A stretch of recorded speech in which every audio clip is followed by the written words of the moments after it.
Praise the lord. Good morning. ఈ దిన దేవుని వాగ్దానము ఇర్మియా గ్రంథము 33వ అధ్యాయము 14వ వచనము. నేను చెప్పిన మంచి మాట నెరవేర్చు దినములు వచ్చుచున్నవి. అవును నీ సహోదరి సహోదరుడా, ఈ ఉదయకాల సమయంలో ప్రభువైన యేసుక్రీస్తు వారు నీతో మాట్లాడుతున్నారు. నేను చెప్పు మంచి మాట నెరవేర్చే దినము అనగా, నీ సహోదరి సహోదరుడా, ఈ నూతన సంవత్సరంలో ప్రభువైన యేసుక్రీస్తు వారు నీతో మాట్లాడిన ఆ గొప్ప వాగ్దానమును బట్టి, ఆయన ఇచ్చిన ఆ గొప్ప వాగ్దానమును బట్టి నీవు ప్రార్థించుచున్నావు గనుక ఆయన వాగ్దానం నెరవేర్చే దినం వచ్చుచున్నదని ఈ దినము వాగ్దానం ద్వారా దేవుడు నీతో మాట్లాడుతున్నారు.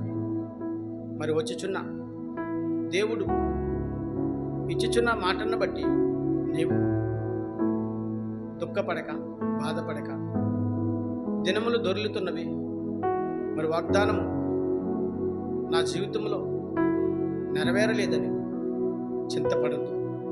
ఎందుకంటే బైబిల్ గ్రంథములో యోసేపు మంచి వాగ్దానం పొందుకున్నాడు, మంచి దర్శనాలను చూశాడు.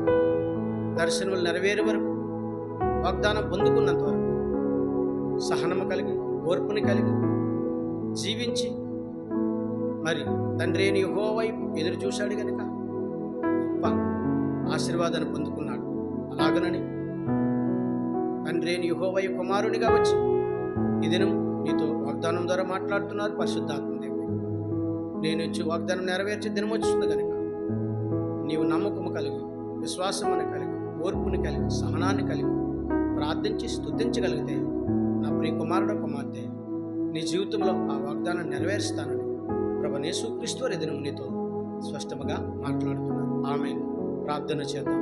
సకల ఆశీర్వచనములకు కారణభూతుడైన మా యేసు ప్రభువా, నీ ఘనమైన నామానికి స్తుతులు స్తోత్రాలునైనా, నీ సుందరమైన నామానికి లెక్కలేని వందనాలు. ఈ ఉదయకాల సమయంలో వాగ్దానమును చూసిన, వాగ్దానమును విన్న, వాగ్దానమును చదివిన ప్రతి బిడ్డను దీవించండి, ఆశీర్వదించండి. యేసుక్రీస్తు పరిశుద్ధమైన నామంలో అడిగి వేడుకొనుచున్నాను పరమ తండ్రి. ఆమేన్.